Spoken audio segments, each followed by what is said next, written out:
Alright, let's look at the homework number 6, and we want to find the derivative of this function here. Alright, so let's do that.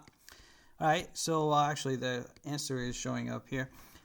So it's in structure, this is quotient, so we're going to apply a quotient rule.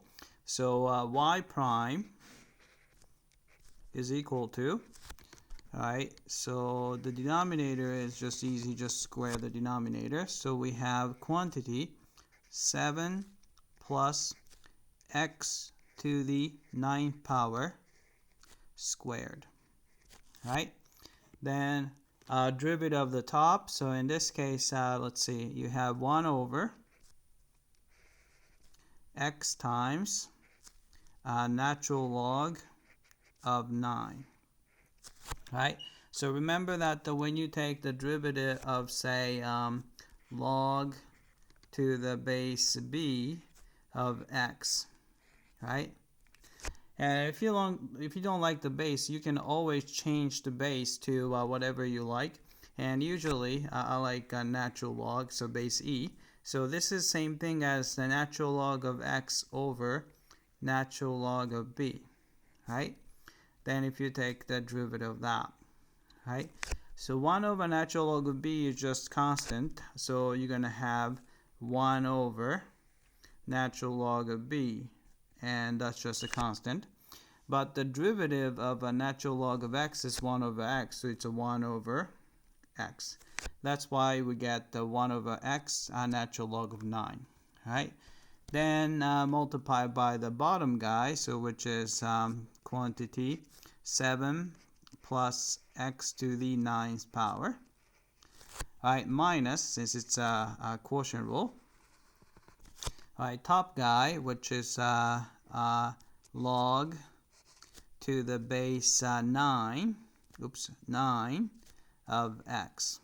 Alright, and times the derivative of the bottom guy. Right?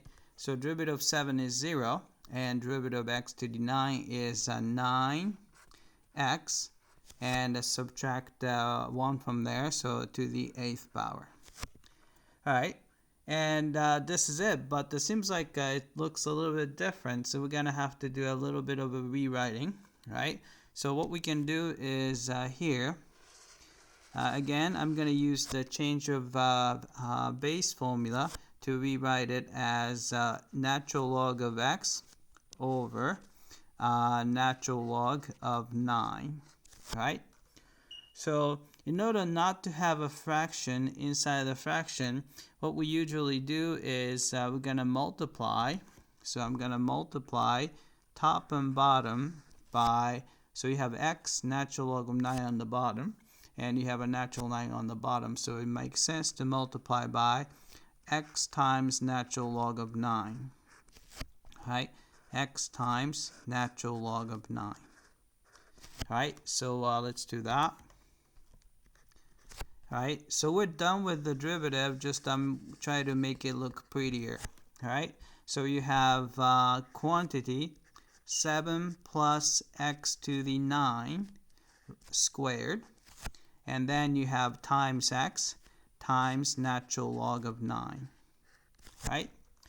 Alright, if you distribute this guy to the first term, right? You can see that you can cancel x and the natural log of 9, right?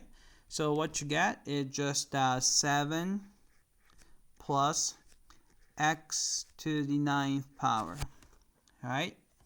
Then if you distribute this guy to the second term, right? Then you can see that one of them, actually natural log of 9, will cancel with natural 9 here, but so you would have to multiply by x. So you have let's see, x times 9x to the 8th, so that's going to be minus 9x to the 9th power, because you have a x and the x to the 8th. Alright, then you still have natural log of x there, so you have a natural log of x. Right? So that's why we get this expression for the derivative y prime. Alright, that's it. I hope that this was clear.